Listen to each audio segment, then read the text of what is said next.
కుప్పం నియోజకవర్గంలో ఎక్కడా చెత్త కుప్పలు కనబడకుండా రాబోయే 2-3 నెలల్లో పూర్తి స్థాయిలో చెత్తను తొలగించి రాష్ట్రానికి ఆదర్శంగా తీర్చిదిద్దుతామని స్వచ్ఛ ఆంధ్ర కార్పొరేషన్ చైర్మన్ పట్టాభి పేర్కొన్నారు. కుప్పం పర్యటనలో భాగంగా సోమవారం సాయంత్రం ఎమ్మెల్సీ కంచెల శ్రీకాంత్, కడపిడి వికాస్ మర్మత్తో కలిసి మీడియా సమావేశం నిర్వహించారు. ఈ సందర్భంగా ఆయన మాట్లాడారు. స్వర్ణాంధ్ర స్వచ్ఛాంధ్ర ఉద్యమానికి సీఎం చంద్రబాబు సారథిగా మారి గడిచిన 11 నెలలుగా రాష్ట్ర వ్యాప్తంగా పర్యటిస్తూ అనేక కార్యక్రమాలు చేపట్టి స్వచ్ఛత విషయంలో దేశంలోనే ఏపీకి ప్రత్యేక గుర్తింపు తీసుకొచ్చి మిగతా రాష్ట్రాలకు ఆదర్శంగా నిలిచారన్నారు. Waste processing activities both solid and liquid waste సంబంధించినటువంటి ప్రాసెసింగ్ యాక్టివిటీస్ అన్నింటినీ కూడా సమీక్షించడం జరిగింది. గౌరవ శాసనమండలి సభ్యులు, ప్రభుత్వ విప్ అయినటువంటి శ్రీకాంత్ గారు, నేను, అదేవిధంగా కాడా పీడీ వికాస్ గారు, కమిషనర్ గారు, కుప్పం మున్సిపాలిటీ కమిషనర్ గారు, ఇతర ఉన్నతాధికారులందరితో కలిసి రివ్యూ చేయడం జరిగింది. ప్రధానంగా మరి గౌరవ ముఖ్యమంత్రి నారా చంద్రబాబు నాయుడు గారు స్వర్ణాంధ్ర స్వచ్ఛాంధ్ర ఉద్యమానికి ఆయనే రథసారథిగా మారి దాదాపు గత 11 నెలల నుంచి కూడా రాష్ట్ర వ్యాప్తంగా పర్యటిస్తూ స్వచ్ఛత విషయంలో మన రాష్ట్రం దేశంలోనే ఒక అగ్రగామి రాష్ట్రంగా నిలవాలి, మిగతా అన్ని రాష్ట్రాలకి ఆదర్శప్రాయంగా ఒక రోల్ మోడల్గా ఉండాలి అని చెప్పి ఆయన పెద్ద ఎత్తున ఈ కార్యక్రమాన్ని చేపట్టారు. ప్రజలందరినీ కూడా భాగస్వాములు చేస్తూ ప్రతి నెల 3వ శనివారాన్ని స్వచ్ఛాంధ్రకి కేటాయిస్తూ దేశంలో మరే ఇతర రాష్ట్ర ముఖ్యమంత్రి కూడా ఇంత పెద్ద ఎత్తున ఈ స్వచ్ఛతా ఉద్యమాన్ని ముందుకు తీసుకెళ్తున్నటువంటి దాఖలాలు లేవు. అటువంటి ఒక గొప్ప కార్యానికి చంద్రబాబు నాయుడు గారు నాయకత్వం వహిస్తున్నటువంటి సందర్భంలో మరి వారు ప్రాతినిధ్యం వహిస్తున్నటువంటి కుప్పం నియోజకవర్గం కూడా అన్ని రకాలుగా స్వచ్ఛత విషయంలో అగ్రభాగాన నిలవాలి అన్నది వారి యొక్క ఆకాంక్ష. మరి వారి ఆదేశాల మేరకు ఈ రోజున నేను కుప్పం నియోజకవర్గానికి రావటం, ఇక్కడ ఉన్నటువంటి అధికారులందరితో సమీక్షించడం జరిగింది. ఇప్పటికే అనేక కార్యక్రమాలని మరి ఒక స్వచ్ఛ కుప్పంగా ఈ నియోజకవర్గం నిలవడానికి సహకరించేటటువంటి ఉపయోగపడేటటువంటి అనేక కార్యక్రమాలని ఇప్పటికే కాడా ఆధ్వర్యంలో ముందుకు తీసుకెళ్తున్నారు. ముఖ్యంగా మరి కుప్పం నియోజక ఫ్యాక్టరీస్కి పంపించి ఆ రకంగా సర్క్యులర్ ఎకానమీ ఇంప్లిమెంట్ అయ్యే విధంగా కూడా చేయబోతున్నాం. దేశంలో ఫస్ట్ స్టేట్, మొదటి రాష్ట్రం సర్క్యులర్ ఎకానమీ పాలసీని విడుదల చేసినటువంటి మొట్టమొదటి రాష్ట్రం కూడా ఆంధ్రప్రదేశ్ కాబట్టి మరి ఆ సర్క్యులర్ ఎకానమీ యాక్టివిటీ కుప్పం నియోజకవర్గంతోనే స్టార్ట్ అవ్వాలి అన్న ఒక ఆలోచనతో మరి ఎంఆర్ఎఫ్, సిబిజీ, అదేవిధంగా వేస్ట్ కాంపోస్ట్ ఈ 3 ఇనిషియేటివ్స్ కూడా ముందుకు తీసుకెళ్తున్నాం. అదేవిధంగా స్వచ్ఛ రథం కాన్సెప్ట్ కూడా మరి హౌస్ హోల్డ్ లెవెల్లో కూడా గతంలో చెత్త మీద పన్ను వేస్తే ఎంతో బాధపడుతూ పన్ను కట్టినటువంటి సామాన్యులకి ఈ రోజున ఎదురు మేము లబ్ధి చేకూరుస్తున్నాం. ఇంట్లో గనక మనం చెత్తను గనక విడదీసినట్లయితే డ్రై వేస్ట్ ఏదైతే ఉందో అది పేపర్ కానీ, కార్డ్బోర్డ్ కానీ, ప్లాస్టిక్ కానీ వీటన్నిటికీ కూడా స్వచ్ఛ రథం ద్వారా వారికి ఇంట్లోకి కావాల్సినటువంటి సరుకులు మనం 1 కేజీలో 2 కేజీలో ప్లాస్టిక్ ఇస్తే ఇంట్లోకి కావాల్సినటువంటి కందిపప్పు, మినపప్పు, సబ్బులో, పేస్ట్ ఏదో తీసుకునేటువంటి విధంగా స్వచ్ఛ రథాన్ని కూడా మరి ఈ మధ్యనే గౌరవ ముఖ్యమంత్రి గారు ఈ నియోజకవర్గంలో ప్రారంభించారు. కేవలం అర్బన్ ఏరియాసే కాకుండా రూరల్లో కూడా 4 మండలాల్లో కూడా మరి స్వచ్ఛ రథం ప్రారంభించే విధంగా కూడా చర్యలు తీసుకోబోతున్నాం. ఆ రకంగా ఎదురు మేము లబ్ధి చేకూరుస్తున్నాం. పన్నును రద్దు చేయడమే కాకుండా చెత్తకి సంబంధించి ఎదురు లబ్ధి చేకూరే విధంగా కూడా మేము ప్రణాళికలు సిద్ధం చేయటం, వాటిని అమలు కూడా చేస్తున్నాం. అంతేకాకుండా కుప్పం నియోజకవర్గాన్ని ఒక నెట్ జీరో, కుప్పాన్ని ఒక నెట్ జీరో కాన్స్టిట్యున్సీగా రూపొందించడానికి ఐఐటి కాన్పూర్ వారితో ఇప్పటికే ఒక ఒప్పందం జరిగింది. ఇందాక సమావేశంలో వారు కూడా పాల్గొనడం జరిగింది. వారి యొక్క సహకారంతో పూర్తిగా ఒక నెట్ జీరో కాన్స్టిట్యున్సీగా కుప్పన్ని మార్చబోతున్నాం.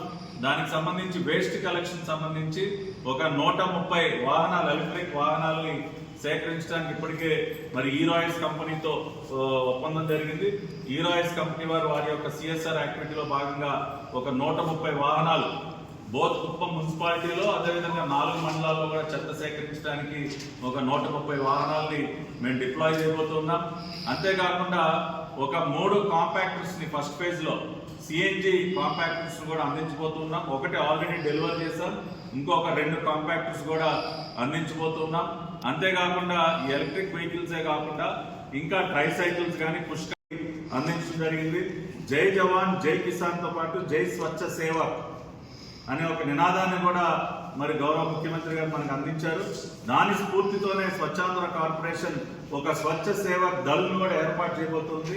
ఆ స్వచ్ఛ సేవక్ దళకి సంబంధించినటువంటి మొట్టమొదటి యూనిట్ కుప్పం నుంచే ప్రారంభించబోతున్నాం. ఫస్ట్ యూనిట్ ఆఫ్ స్వచ్ఛ సేవక్ దళ్ అంటే దీనిలో విద్యార్థులు భాగస్వాములుగా ఉంటారు, రిటైర్డ్ ఎంప్లాయీస్ కానీ ఎక్స్ సర్వీస్ మెన్ కానీ వీరందరూ కూడా భాగస్వాములుగా ఉంటారు. అంటే ఒక ఎన్ఎస్ఎస్ ఎన్సిసి లాగానే స్వచ్ఛ సేవక్ దళ్ కూడా పనిచేయబోతుంది. మరి రాష్ట్ర వ్యాప్తంగా జరిగేటటువంటి అనేక అవేర్నెస్ క్యాంపెయిన్స్ లో వీళ్ళు పాల్గొంటూ వారు నివసించినటువంటి ప్రాంతాల్లో పరిశుభ్రతను పెంపొందించే విధంగా అనేక కార్యక్రమాల్ని మరి స్వచ్ఛ సేవక్ దళ్ ద్వారా కూడా మేము ముందుకు తీసుకెళ్ళిపోతున్నాం. ఈ రకంగా అనేక రకాలైనటువంటి కార్యక్రమాలకి కుప్పం ఎన్నో రకమైనటువంటి వినూత్నమైనటువంటి కార్యక్రమాలకి రాబోయే రోజుల్లో కుప్పం వేదిక కాబోతుంది. Not only for the state, entire కంట్రీకి కుప్పం ఒక కేస్ స్టడీ, ఒక రోల్ మోడల్ గా నిలబెట్టాలనే ఒక సంకల్పంతో స్వచ్ఛాంధ్ర కార్పొరేషన్ పనిచేయబోతుంది. కాబట్టి ఇవాళ వీటన్నింటి కూడా ఇన్ని ఇనిషియేటివ్స్ కి తమ పూర్తి సహకారాన్ని అందిస్తున్నటువంటి మరి కాడా పీడీ గారికి, ఇతర ఉన్నతాధికారులందరికీ కూడా ధన్యవాదాలు తెలియజేస్తూ వచ్చే సంవత్సరం స్వచ్ఛ సర్వేక్షణ్ ర్యాంకింగ్స్ లో కూడా జాతీయ స్థాయిలో ఒక మెరుగైనటువంటి ర్యాంకు, అది ఏ ర్యాంక్ అన్నది నేను ఇప్పుడు చెప్పరు కానీ ఖచ్చితంగా one of the top ranks will be for Kuppam. ఇప్పుడు శ్రీకాంత్ అన్న ఫస్ట్ అంటున్నారు కాబట్టి ఆయన యొక్క ఎంతూజియాజం కి వారిని హృదయపూర్వకంగా అభినందిస్తూ ఖచ్చితంగా ఫస్ట్ ర్యాంక్ కి టార్గెట్ చేద్దాం నేషనల్ లెవెల్లో. ఎందుకంటే నాకు తెలిసి ఇన్ని ఇనిషియేటివ్స్ ఏ కాన్స్టిట్యున్సీలు కూడా టేకప్ చేసినటువంటి దాఖలాలు లేవు కాబట్టి అది కూడా చేస్తూ చివరిగా first mobile treatment unit for faecal sludge అది కూడా జనవరి ఫస్ట్ వీక్ లో కుప్పంలోనే ప్రారంభించబోతున్నాం. అంటే ఇప్పుడు వెహికల్స్ ఉన్నాయి కానీ అది అన్ట్రీటెడ్ గా ఎక్కడ పడితే అక్కడ వదిలేస్తున్నారు, అది కూడా పర్యావరణానికి చాలా హానికరం. కాబట్టి ఒక మొబైల్ ట్రీట్మెంట్ యూనిట్ ని మనం ఒకటి తయారు చేస్తున్నాం. ఆ ఫస్ట్ వెహికల్ ను కూడా కుప్పం నియోజకవర్గంలోనే జనవరి ఫస్ట్ వీక్ లో గౌరవ ముఖ్యమంత్రి గారి చేతుల మీదుగా ప్రారంభిస్తామని చెప్పడానికి తెలియజేయడానికి కూడా చాలా సంతోషిస్తున్నాను.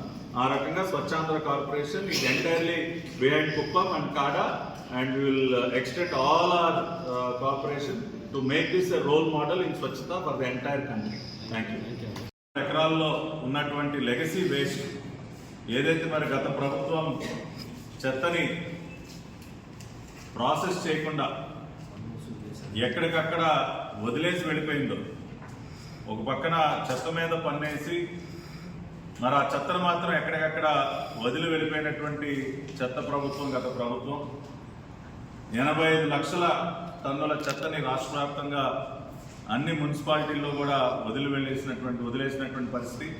మరి కుప్పం నియోజకవర్గంలో కూడా దాదాపు 14,000 టన్నుల చెత్తని వదిలివేస్తే దానిని మొత్తం కూడా ఇప్పటికే మరి క్లియర్ చేశాం. అదేవిధంగా ఏ రోజు చెత్త ఆ రోజు ప్రాసెస్ అయ్యే విధంగా వేస్ట్ ప్రాసెసింగ్ సెంటర్ని కూడా అతి త్వరలోనే కుప్పంలో ఏర్పాటు చేయబోతున్నాం. జనవరి మొదటి వారానికల్లా ఒక వేస్ట్ ప్రాసెసింగ్ సెంటర్, ఒక ఇంటిగ్రేటెడ్ సాలిడ్ వేస్ట్ మేనేజ్మెంట్ ఫెసిలిటీని కుప్పంలో ప్రారంభించబోతున్నాం. దానికి సంబంధించి నిధులు కూడా ఇప్పటికే శాంక్షన్ అవడం జరిగింది. ఐటీసీ వారి సహకారంతో ఒక మెటీరియల్ రికవరీ ఫెసిలిటీ ఎంఆర్ఎఫ్ కానివ్వండి, ఒక సిబిజీ ప్లాంట్ కానివ్వండి, అదేవిధంగా వేస్ట్ కాంపోస్ట్ యూనిట్, ఈ 3 కూడా ఇంటిగ్రేటెడ్గా ఒకే చోట ఉండే విధంగా కూడా మరి ల్యాండ్ ఐడెంటిఫికేషన్ చేసి వాటిని కూడా ఏర్పాటు చేయాలని ఇందాక జరిగినటువంటి సమావేశంలో ఒక నిర్ణయం తీసుకున్నాం. ఆ రకంగా పొడి చెత్త నుండి వచ్చేటటువంటి రీసైక్లబుల్స్ అన్నింటినీ కూడా అన్ని విలేజెస్ కూడా సమకూర్చడానికి స్వచ్ఛాంధ్ర కార్పొరేషన్ సిద్ధంగా ఉన్న విషయాన్ని కూడా తెలియజేయడం జరిగింది. అదేవిధంగా టాయిలెట్స్ విషయంగా కూడా మరి పెద్ద ఎత్తున ఇప్పటికే ఒక మోడల్ టాయిలెట్ లూ క్యాఫే అనేటటువంటి ఒక కాన్సెప్ట్ ను కూడా కుప్పంలో ప్రారంభించబోతున్నాం. పింక్ టాయిలెట్స్ ను కూడా ఏర్పాటు చేయబోతున్నాం ప్రత్యేకించి మహిళల కోసం. అదేవిధంగా గ్రామీణ ప్రాంతాల్లో అది మార్కెట్ యార్డ్స్ దగ్గర కానివ్వండి, మిగతా చోట్ల కానివ్వండి, అక్కడ కూడా మంచి టాయిలెట్స్ ఉండాలన్నది గౌరవ ముఖ్యమంత్రి గారి సంకల్పం. దానికి తగ్గట్టు గ్రామీణ ప్రాంతాల్లో కూడా టాయిలెట్స్ ఏర్పాటుకి దానికి కూడా ప్రణాళికలు సిద్ధం చేస్తున్నాం, అవి కూడా ఏర్పాటు చేస్తాం. అదేవిధంగా గ్రామీణ ప్రాంతాల్లో పేరుకుపోయినటువంటి చెత్తను కూడా తొలగించడానికి ఒక సర్వేని ఇనిషియేట్ చేయమని కూడా ఇప్పుడే మరి డిపిఓ గారికి వారికి కూడా ఆదేశాలు ఇవ్వడం జరిగింది. వాటిని కూడా క్లియర్ చేస్తాం. కుప్పం నియోజకవర్గంలో ఎక్కడా కూడా చెత్త కుప్ప అనేది కనపడకుండా రాబోయేటటువంటి 2-3 నెలల్లోనే ఈ కార్యక్రమం మొత్తం కూడా చేస్తాం. ఎవ్రీవేర్ ఎక్కడ చూసినా కూడా స్వచ్ఛత విషయంలో ఒక రోల్ మోడల్ లాగా, ఒక కేస్ స్టడీ లాగా కుప్పం నియోజకవర్గం ఉండే విధంగా కూడా దీన్ని తీర్చిదిద్దామని చెప్పడానికి కూడా చాలా సంతోషంగా ఉంది. అంతేకాకుండా మరి ప్రజల్లో చైతన్యం తీసుకురావడం కోసం మరి ఎన్నో క్యాంపెయిన్స్ ఇప్పుడే నాకు చెప్పడం జరిగింది. ఫ్లాష్ మాబ్స్, మరి మా అన్న కూడా ఫ్లాష్ మాబ్ కార్యక్రమంలో పాల్గొని పిల్లలందరితో కలిసి మరి గౌరవ శాసనమండలి సభ్యులు కూడా మరి వారు కూడా ఎంతో యాక్టివ్గా పాల్గొంటున్నారు, వారిని కూడా అభినందిస్తున్నాం. ఐటీసీ వారి సహకారంతో ఈ IEC activities, capacity building programmes కూడా రూపొందిస్తున్నాం. అంతేకాకుండా అతి త్వరలోనే కుప్పం నియోజకవర్గంలో ఒక స్వచ్ఛత విషయంగా పిల్లల్లో ఒక చైతన్యం తీసుకురావడానికి ఒక స్వచ్ఛ బడిని కూడా ఏర్పాటు చేయబోతున్నాం. ఈ స్వచ్ఛ బడి ద్వారా చిన్నతనం నుంచే పిల్లలకి వేస్ట్ మేనేజ్మెంట్ పట్ల అవగాహన కల్పించడం కోసం ఒక స్వచ్ఛ బడిని కూడా మనం ఇక్కడ ఏర్పాటు చేయబోతున్నాం. అంతేకాకుండా గౌరవ ముఖ్యమంత్రి గారు మొన్న ఈ మధ్యనే స్వచ్ఛాంధ్ర అవార్డ్స్ ప్రదానం చేసినటువంటి కార్యక్రమంలో